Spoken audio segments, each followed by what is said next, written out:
Welcome to another reading from the Mysterious Benedict Society by Trenton Lee Stewart. Today we will be reading the chapter Tactical Cactupi. The last class was dismissed into a perfect fall afternoon. Blue skies, cool temperatures, the subtlest of breezes. The sun seemed to rest upon a distant hilltop like a giant orange on a giant table. On the plaza, Mr. Curtin sat in his favorite spot, gazing off toward the bridge, reading a newspaper with a look of satisfaction, occasionally making a note in his journal. A few students had gathered at the edge of the plaza and in the rock garden, passing the time before supper. As they always gave Mr. Curtin plenty of room. No one dared to go near him while he was working, which is why so many jaws dropped when Reynard Muldoon was spotted walking toward him. Did the new kid not know any better? Was he just dying for a visit to the waiting room? No student had ever approached Mr. Curtin on the plaza before. Rainey guessed this, which is why his breath came so short. But keeping his shoulders squared and one hand behind his back, he did what no other student dared to do. He approached from the front, knowing he would have only one shot at this. His plan would be spoiled if Mr. Curtin turned his chair. "Mr. Curtin, sir?"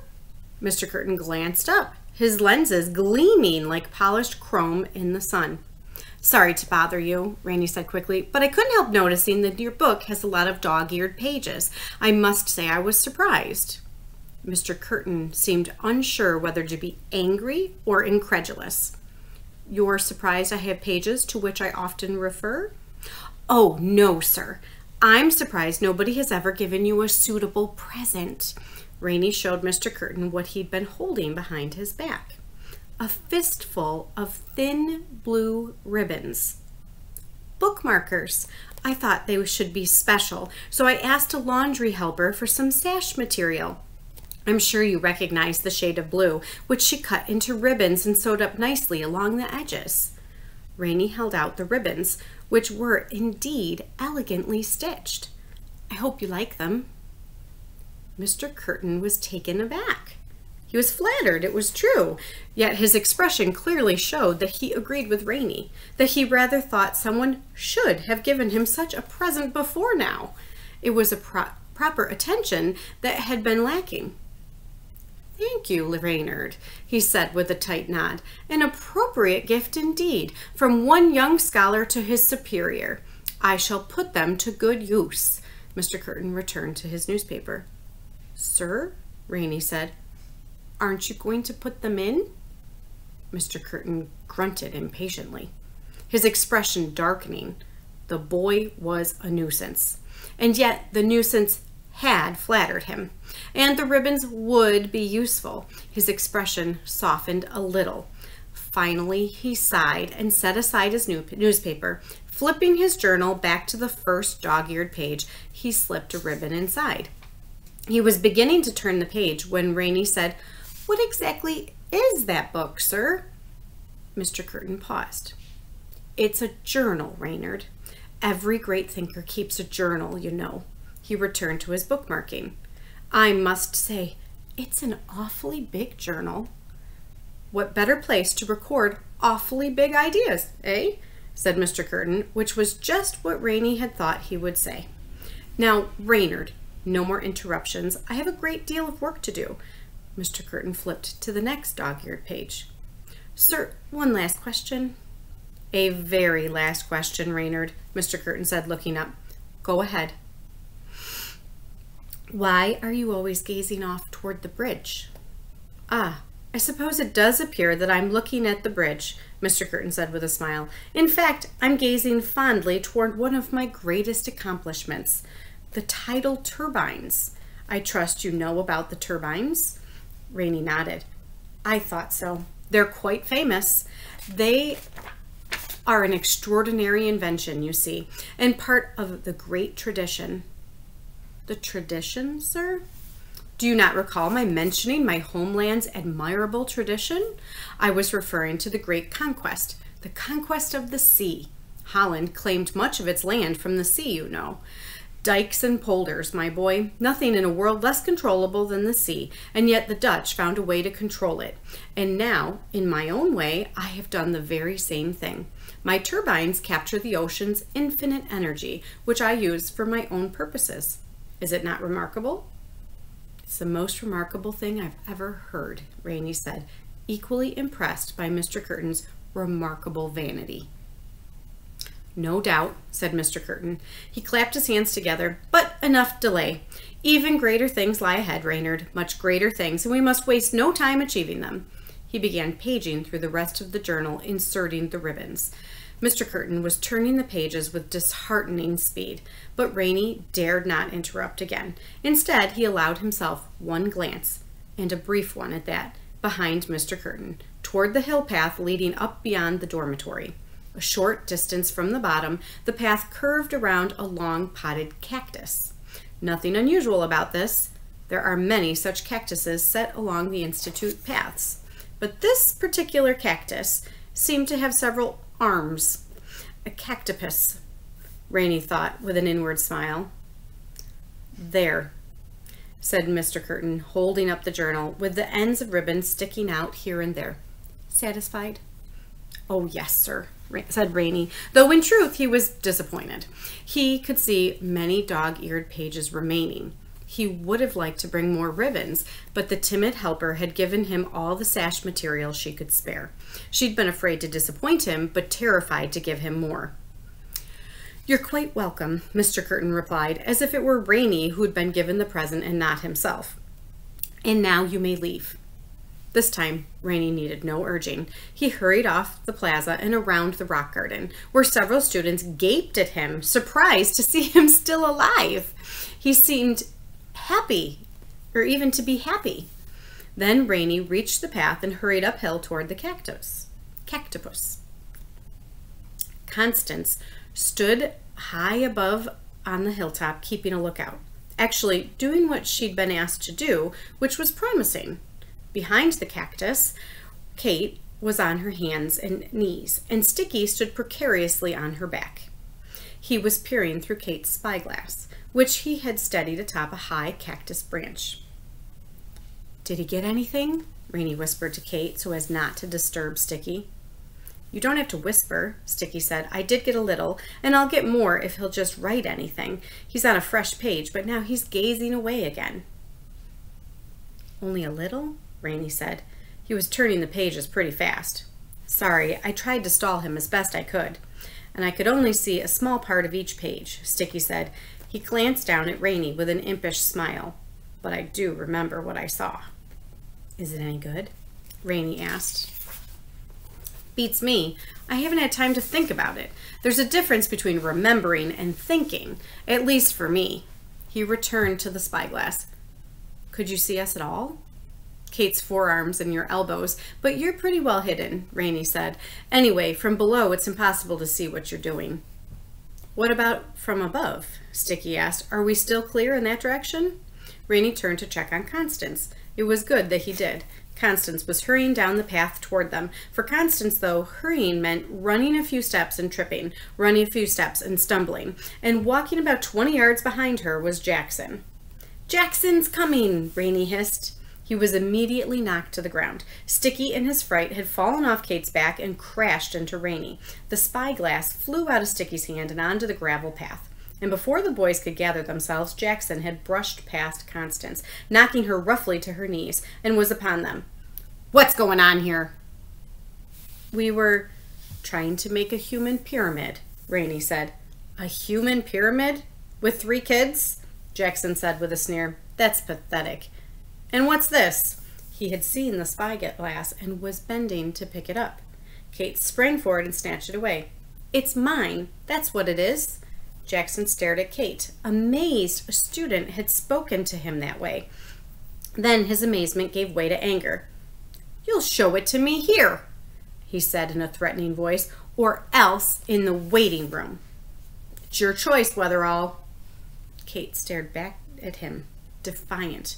The others held their breath. Fine, Jackson said with a smile. He was beginning to enjoy himself. Let me just tell you how this works. I'm about to grab your arm, and I intend to squeeze so hard it hurts, and escort you to the waiting room. If you try to run or fight me, I'll personally see to it that you get kicked out of the Institute.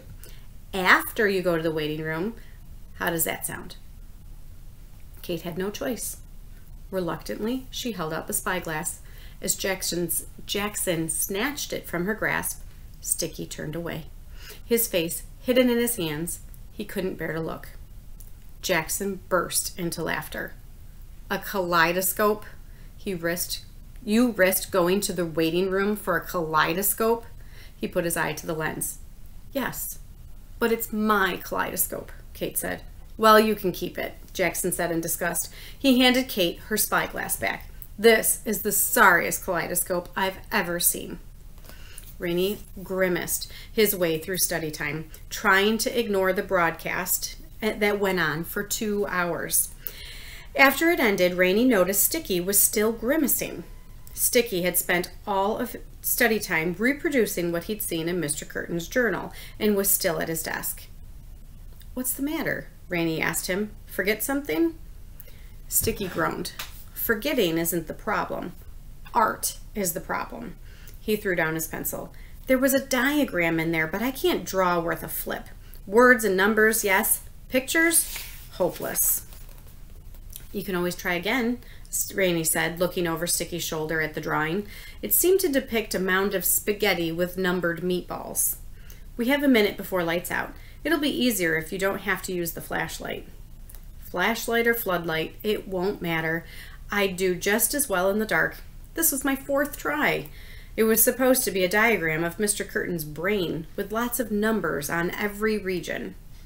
Rainey stared doubtfully at the picture. Are you sure it was Mr. Curtin's brain? It said, my brain, at the top of the page. Oh, well, I don't suppose there was a key to those numbers, was there? Or an explanation of the diagram? Sticky shook his head. Not on that page. Rainey patted him on the back. Then don't worry about it. We don't need a diagram to know what a brain looks like. Sticky's face shone with relief. Really? Oh, I hoped you'd say that. He tore the page into tiny bits. Rainey helped him shred the other attempted drawings too, most of which resembled misshapen balls of yarn with numbered threads. They finished just as the girls made their appearance in the ceiling. Everyone was eager to begin. In no time, the lights were off and they were all seated in a circle on the floor. Okay, I have all the entries written down, said Sticky, showing them a thin stack of papers. They cover a lot of time. The first is from years ago, and the last was written today. Shall I read them aloud? The others agreed. And so, starting with the first entry, Sticky read, No one seems to realize how much we are driven by fear, the essential component of human personality. Everything else, from ambition to love to despair, derives in some way from this single powerful emotion. Must find the best way to make use of this. Well, that's cheery, Kate said. I'll bet Mr. Curtin's just a big scaredy cat, Constance said, so he thinks everyone else is too. Sticky, who happened to consider himself a prime specimen of scaredy cat, moved on without comment. The next entry, he said, was dated a year later. Much to my disappointment, I have concluded there is no such thing as perfect control. I have come to understand, however, that the illusion of perfect control can amount to the same thing. He's all about illusions, Rainey reflected. The Institute's lack of rules is an illusion, not to mention its excellent reputation. And the emergency, too, the hidden messages make everything seem more hopeless and out of control than it really is. But then, where is this illusion of control? I didn't see anything about that, Sticky replied. He glanced at his papers. The next few entries are all about using children as filters to keep the messages hidden. It's nothing we don't know. I'll skip them for now. I'm afraid the next part is a bit technical. Ready? The others said they were, though Constance squeezed her eyes shut as if expecting it to hurt. And Sticky continued. Brain sweeping a success. High power, close contact transmission works perfectly well as a forcible procedure. Retraining should also succeed. Contentment messages will 1. Counteract a brain-swept individual's tendency to question, and 2. Lessen the chronic mournfulness effect. Predicted side effects of retraining: timidity, anxiety, self-doubt. Conclusion: satisfactory. Constance put her hands on her head. Brain sweeping must be Mr. Curtin's term for destroying people's memories, Rainey said. If they're in his machine, I think that's what he means by close contact transmission. Then he can brain sweep them against their will, which is what he means by forcible. That must be what happened to Milligan, except Milligan got away before Mr. Curtin could retrain him. But the other agents weren't so lucky, Sticky said. Mr. Curtin retrained them with contentment messages that tell them not to question anything. And to feel less sad, Kate said, but that part must not have worked so well. They all still suffer from that pesky chronic mournfulness effect. There's more about it in the next entry, Sticky said. Long-term brain sweeping and retraining results mixed. Helpers manageable but still dispirited. Worse, too frequent relapse of memory, often in association with trigger object. Typical episode begins with the last important thing remembered. Names of significant persons, unfulfilled obligations, etc. Most irritating. Note: 2 of last 4 episodes occurred near mirrors. Reflection must be promoting self-identification. Solution: remove mirrors. Kate rubbed her hands. Now I'm really starting to feel like a secret agent. We're figuring things out. What's next, Sticky? Sticky checked his papers. We're almost finished. The next entry explains why the special recruits aren't so sad. It's more or less what we thought.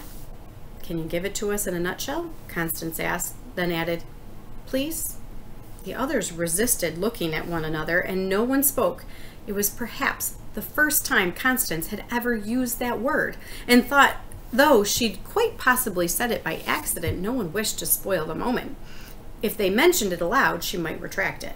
And so Sticky only nodded and gave the next entry in a nutshell. Remember when we talked about Lucaner amnesia, or forgetting particular events?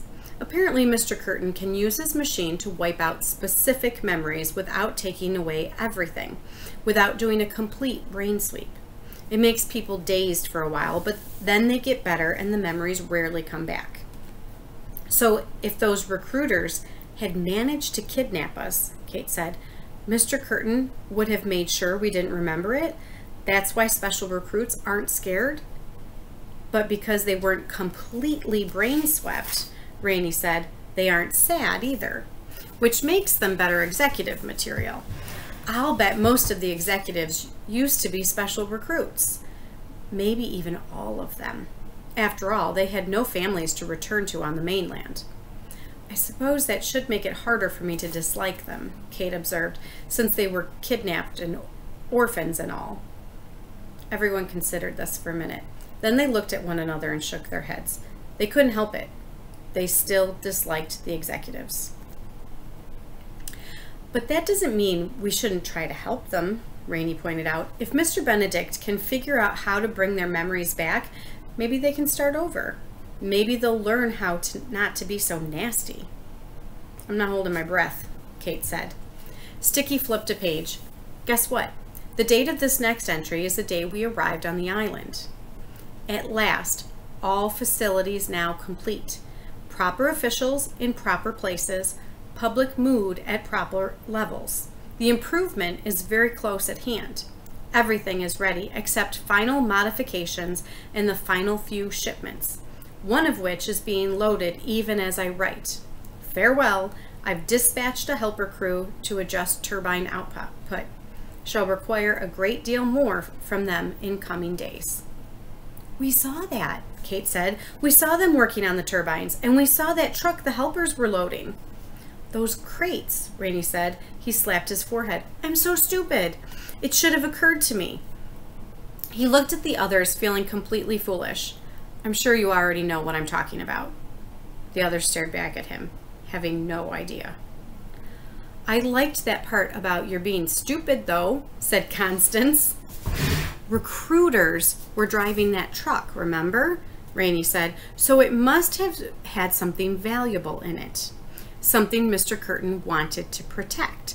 Why else would he need such security? Oh yeah, I was just going to think of that, Kate said with a laugh. You're too hard on yourself, Rainey. But if I'd thought of it sooner, Rainey argued, Mr. Benedict might have been able to investigate. For all we know, the rest of the shipments have been sent out by now. We may never know what was in those crates. Maybe not, said Kate, but we can still report it. And we can keep an eye out ourselves, right? True, Rainey admitted. He still felt like a dolt, but he preferred not to dwell on the feeling. Sticky, how many more entries do you have to read? 2, said Sticky. The next one was this. Success. As of this morning, the messages are transmitting directly. To my great satisfaction, the Whisperer is now capable of... That's it, Kate said. Sorry, Sticky said. His hand was covering the rest. The Whisperer, Constance said. So that's what he calls his dumb machine. Rainey said nothing. He was wondering what new thing the Whisperer was capable of now. He knew one thing for sure. If Mr. Curtin was happy about it, then it spelled bad news. Sticky was preparing to read the last journal entry. This is where he seems to go completely bonkers. I can't make heads or tails of it. It's Curtin for you. Trust la drop the curtain. Curtin makes things better. Feel certain about Curtin. No, feel certain with Curtin. Curtin has control. Bizarre, said Kate. Is he talking about himself? Asked Constance. Sounds like he's trying to convince somebody of something, Rainey said. But who would that be? It just supports my personal opinion that he's a wacko, Kate said with a shrug. But wacko or not, he's awfully careful about keeping his secrets, which is why this has been so extremely, marvelously, wonderfully satisfying. Unable to sit still any longer, Kate leapt to her feet, pumped her arms in the air, and in a barely restrained whisper said, Can you believe we actually spied in Mr. Curtin's journal and got away with it? The sender himself. I say 3 cheers for us. 3 cheers for the Mysterious Benedict Society. Rainey and Sticky whispered 3 cheers, but Constance rolled her eyes and said cheering was for babies. I see you're back to being yourself, Kate said with a chuckle, but I'm not going to let it bother me. Constance scowled and started to reply, but Kate went right on talking. We're on a roll, everyone. We're really getting somewhere. I say we report all this to Mr. B. Then tomorrow we take a peek at the loading area with my spyglass. Let's try to figure out what's in those crates. The others agreed. They sent their report, and 2 hours later, Rainey was drifting away to sleep, having finished an upbeat mental letter to Miss Perumal, and feeling hopeful for the first time in ages. Maybe, he thought, Mr. Benedict really could do something to stop Mr. Curtin. And then maybe he could help Mr. Bloomsburg and Milligan and everyone else get their memories back. It was possible, wasn't it? Rainey breathed deeply, stretched out, and let sleep overcome him. As dark as things seemed, at least they didn't seem entirely hopeless. The children were finally making some progress. Who knew what would happen tomorrow? Of course, Rainey could not know what would happen, and this was fortunate, for if he had known, he would never have slept so easily. And that's the end of that chapter.